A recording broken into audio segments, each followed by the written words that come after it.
बात करेंगे वक्फ संशोधन बिल की। लोकसभा में तो देर रात पारित हो गया, अभी राज्यसभा आपको लिए चलते हैं। आम आदमी पार्टी सांसद संजय सिंह को सुनते हैं।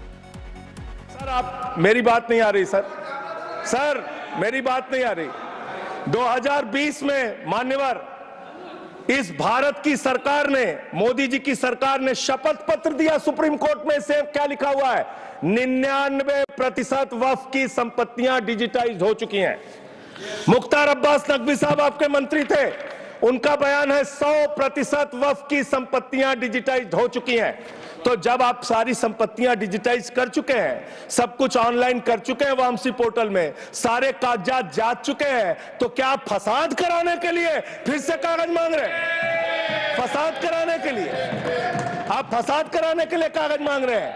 आप फसाद कराने वाले हिंदू हैं, हम सौहार्द फैलाने वाले हिंदू हैं। यह बुनियादी फर्क है, यह बुनियादी फर्क है आप में। आप देश भर में फसाद, नफरत, लड़ाई, झगड़ा कराने का काम करते हैं। मान्यवर, मैं अंत में आप लोगों से सिर्फ एक ही बात कहना चाहता हूं कि आज सच्चर कमेटी की रिपोर्ट की बात कही गई और कहा गया 12,000 करोड़ की आमदनी हो सकती थी। एक सुझाव मैं पूरे सदन की तरफ से इस सरकार को देना चाहता हूं। 12,000 करोड़ की आमदनी की चिंता है वक्फ की, करोड़ों मुसलमानों की चिंता है आपको। एक अपने दोस्त को पकड़ के लाइए, नीरव मोदी को 20,000 करोड़ वसूलिए, 12,000 करोड़ वक्फ को दीजिए, 8,000 करोड़ अपने पास रखिए। 8,000 करोड़ का आपको मुनाफा होगा, 12,000 करोड़ वक्फ को दे दीजिए, करोड़ों मुसलमानों का भला हो जाएगा। मान्यवर, अंतिम बात कह के आपने कहा सच्चर कमेटी की रिपोर्ट से 12,000 करोड़ की आमदनी की बात कही गई है। अर्ध सत्य मत बोलिए, पूरा सत्य बोला कीजिए।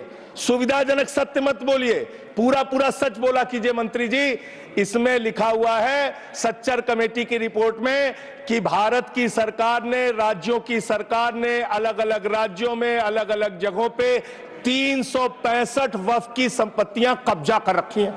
आप उसके बारे में नहीं बताते, आप अर्ध सत्य बोलते हैं। मैं तो जेपीसी का मेंबर रहा हूं, मुझे सब पता है। तो इसलिए मान्यवर, आप फैला रहे हैं झूठ, ट्रिब्यूनल के फैसले, बस खत्म सर, खत्म। असत्य, सत्य से परे मान्यवर, सत्य से परे मान्यवर। ट्रिब्यूनल के लिए आप कह रहे हैं उसको अपील नहीं की जा सकती। हाई कोर्ट का फैसला ट्रिब्यूनल के फैसले के खिलाफ आया है, सुप्रीम कोर्ट का फैसला ट्रिब्यूनल के फैसले के खिलाफ आया है। आपने कहा 5 साल का प्रैक्टिसिंग मुस्लिम होना चाहिए। कैसे प्रैक्टिसिंग मुस्लिम तय करेंगे सर? आप क्या मुसलमानों के घर में सीसीटीवी का कैमरा लगाएंगे? कौन नमाज पढ़ रहा है, कौन नमाज नहीं पढ़ रहा है, कौन मुसलमान है, कौन मुसलमान नहीं है? आपने मान्यवर ऐसे प्रावधान इसमें रखे हैं जो बड़े अजीब हैं, जो अपने आप में ये बताते हैं कि आपकी मंशा सिर्फ देश में झगड़ा कराने की है, नफरत फैलाने की है, फसाद कराने की है। आपकी मंशा कहीं भी मुसलमानों का या किसी वर्ग का भला करने की नहीं है। बस एक अंतिम बात कह के अपनी बात समाप्त करूंगा। ये काम आपने देश के अंदर बहुत अच्छा शुरू कर दिया। आप एक काम करते हैं, देखो मुसलमानों को ठीक कर रहा हूं, दूसरी तरफ महंगाई बढ़ रही है, नुकसान हिंदुओं का। 94 लाख करोड़ रुपए शेयर बाजार में डूब रहा है, नुकसान हिंदुओं का। 11 लाख बच्चे स्कूलों से बाहर निकल गए, नुकसान हिंदुओं का। तो मुसलमानों को ठीक करने के नाम पर आप नुकसान देश के करोड़ों हिंदुओं का भी कर रहे हैं। इसलिए ये सब बातें करके देश में आप नफरत फैला के ये सब झगड़े फसाद के काम मत कीजिए।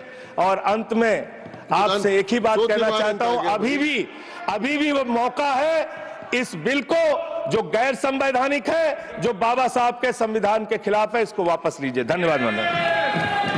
श्री